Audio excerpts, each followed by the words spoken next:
Hey everyone, welcome back. Ready for another deep dive? Today we're going to be looking at AI image generation, specifically diffusion models. Ah, yes, diffusion models. Yeah, they can make some seriously realistic images. Like sometimes it's hard to tell if it's AI or a photograph. It is amazing how far they've come. For sure. But before we get too deep into it, maybe a quick recap for anyone who's not totally up to speed. Sure thing. So imagine you have a perfect photo and you start adding digital noise, like static on a TV screen. You keep adding noise until it's just this blurry mess. Can't even tell what it was originally. Okay, I'm picturing that, like completely unrecognizable. Right. So an diffusion model, it works in reverse. It starts with that blurry, noisy mess, and then step by step, it removes the noise until, bam, you have a brand new image. Whoa, that's wild. So it's kind of like taking a puzzle that's completely scrambled and putting it back together. That's a great way to think about it. Yeah, but here's the thing.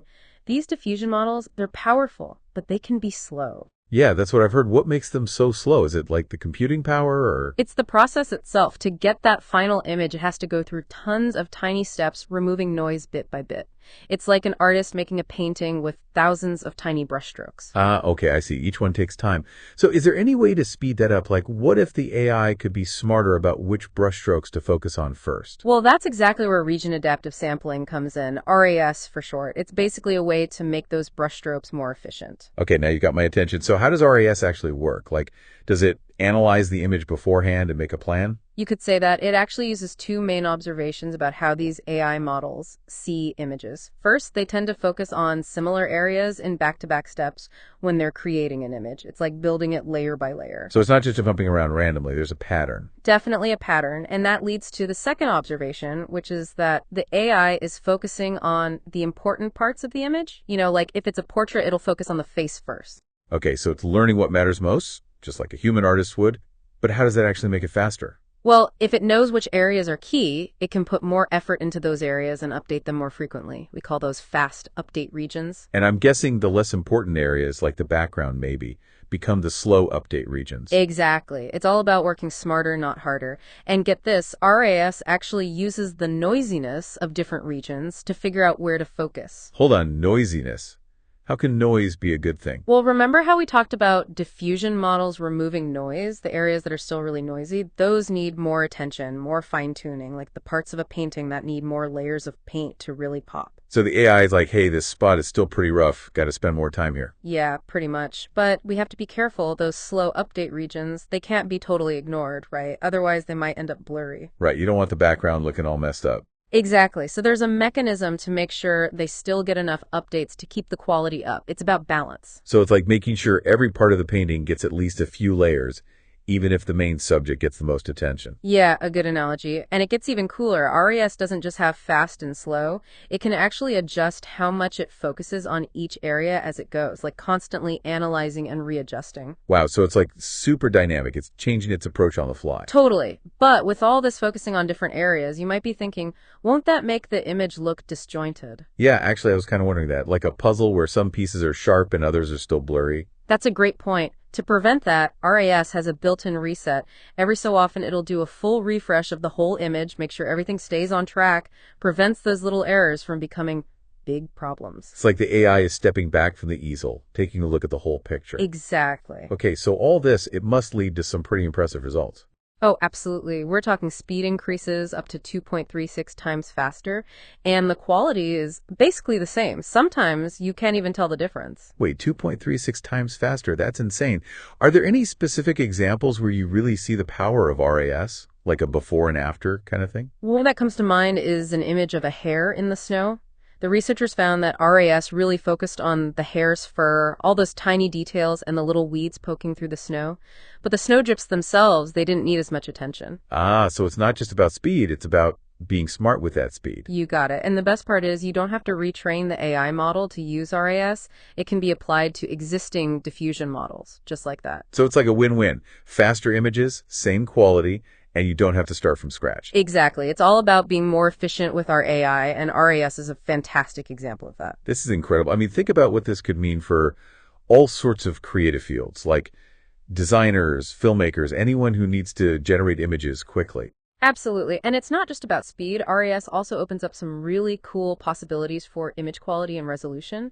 Because it's so efficient, we could start seeing AI generating insanely detailed images, stuff that just wasn't possible before. That's pretty mind-blowing. Okay, so we've talked about how it works and what it can do, but I'm also curious about the why. Like, what was the spark that got the researchers working on this in the first place? Well, they really wanted to make diffusion models more practical. Like we were saying, traditional DMs, they're amazing, but they can be really expensive to run. They need a ton of computing power, and that limits what we can do with them. So it's all about making them faster and less resource intensive. Yeah, exactly. They wanted to keep that amazing quality, but make them more accessible, more usable in the real world.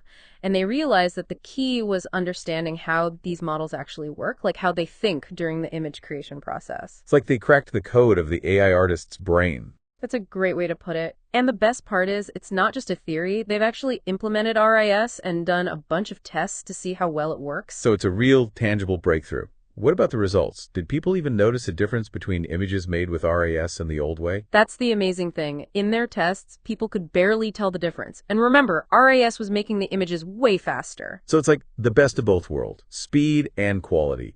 This RAS thing, it sounds like it could really change the game for AI image generation. I think so too. And it's important to remember that RAS is just one example of all the crazy innovation happening in AI right now.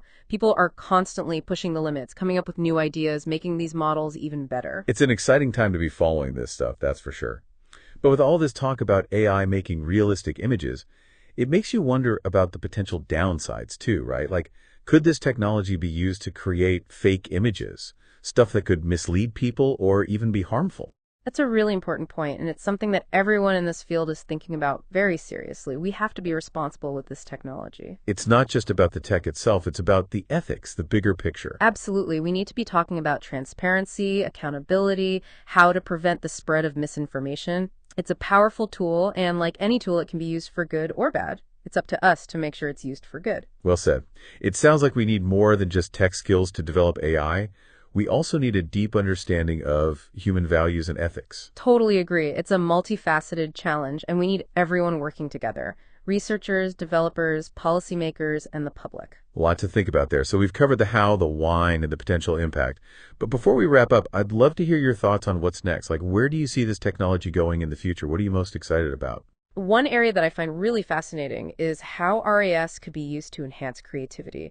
Imagine artists using tools powered by RAS to explore new ideas, experiment with different styles, maybe even collaborate with AI to create whole new art forms. That's a really cool idea. It's like RAS could become a creative partner for artists. Exactly. And it's not just art. Think about fields like architecture, product design, fashion. RAS could totally change how we design and create, allowing us to instantly visualize things and try out different variations without any hassle. It's like having a digital brainstorming buddy who can instantly sketch out your ideas. That's the idea. And I see potential beyond design, too. Like in education, imagine interactive textbooks that can generate custom images based on a student's learning style. Or in gaming, where you could have these super immersive worlds that react to the player's actions in real time. Those are some seriously cool possibilities. It sounds like RAS could touch just about every part of our lives. How we work, learn, play, experience the world. Absolutely. That's what makes this field so exciting. We're just scratching the surface of what AI can do. And things like RAS are opening up so many new doors. I think our listeners are probably feeling a mix of awe and excitement right now. It's clear that RAS is more than just a tech upgrade. It's a real game changer. I totally agree. It shows how creative and innovative people can be when it comes to technology.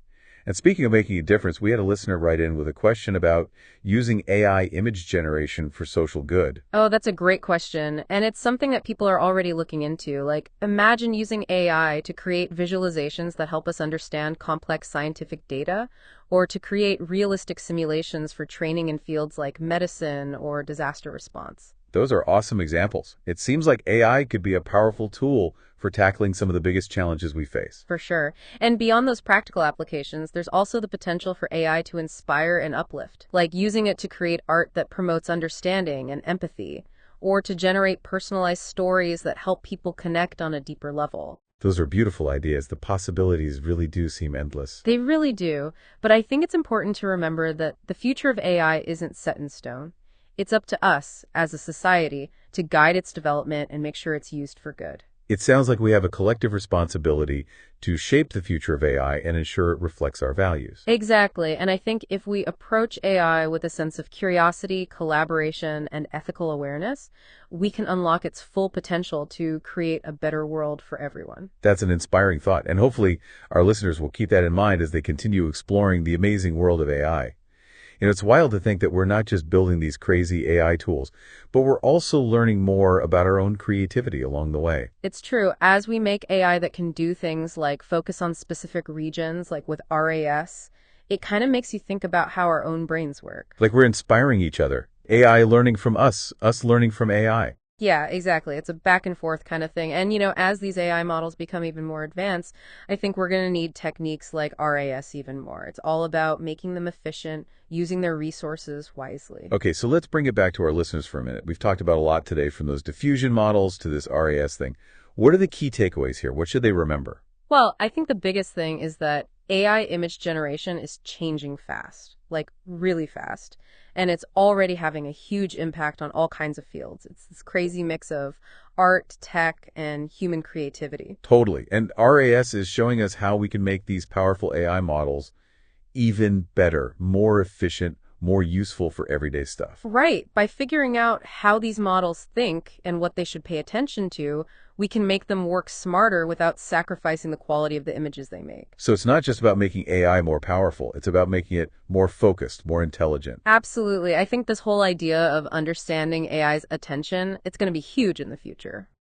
That's interesting. It makes me wonder, could we use this region-focused approach, this RAS thing, for other types of AI too, not just images? That is a great question, and it really makes you think about the potential of this research. What if we could apply this selective attention idea to things like language processing or even robotics? Whoa, now that's something to think about. Imagine an AI that can figure out what information is most important for a task and focus on that. It could change everything. Right. Medical diagnosis, financial modeling, you name it. It's like we're giving AI a little bit of human intuition, that ability to filter out all the noise and get to the heart of the matter. It's amazing. This field is constantly evolving, and it's so exciting to be a part of it. I think our listeners are walking away from this deep dive with a lot to think about. They've learned about diffusion models, this new RAS technique, and maybe even gotten a glimpse of how AI could change the world. Hopefully they're feeling inspired and curious to learn more. Who knows what amazing discoveries are just around the corner.